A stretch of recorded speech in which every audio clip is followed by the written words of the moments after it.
Ah tiens, ça faisait longtemps qu'on n'avait pas eu un tweet de Donald Trump pour animer la séance. Alors à peine sorti de l'hôpital, après avoir remis la main sur son smartphone, le président américain a expliqué qu'il avait donné instruction de stopper les discussions sur un plan de relance du Congrès jusqu'à après les élections. Alors ça n'a pas vraiment plu au marché. Et puis Donald Trump a ensuite appelé le Congrès à voter rapidement un plan d'aide ciblé. Alors on a 25 milliards de dollars pour le secteur aérien, 135 milliards de dollars d'aide aux petites entreprises et des chèques de 1200 dollars aux ménages américains. Alors ça n'a pas suffi pour enrayer la tendance baissière à Paris et le CAC 40 finit la journée sur un repli de 0,27% à 4882 points tout pile.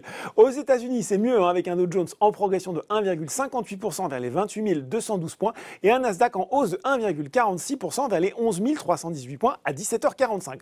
On aura à 20h les minutes du comité de politique monétaire de la Fed des 15 et 16 septembre, de quoi peut-être en savoir plus sur sa position concernant les achats d'actifs. Sur le marché français, Lagardère est toujours porté par la spéculation et la bataille entre Vincent Bolloré et Bernard Arnault. Tarkett grimpe encore de 4,87% aujourd'hui, ce qui porte sa progression à 26% sur un mois. Sur le CAC 40, eh bien c'est Publicis Group qui affiche la meilleure hausse devant Renault, Engie et Société Générale. Troisième séance de hausse pour la banque.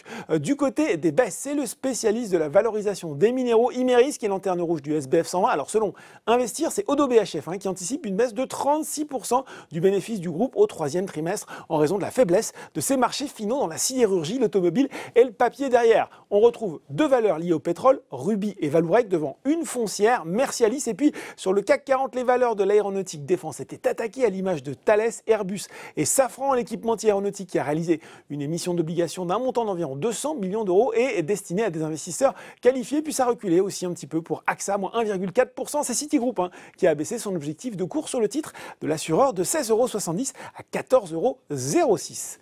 Voilà, c'est tout pour ce soir. En attendant, n'oubliez pas, tout le reste de l'actu éco et finance est sur Boursorama.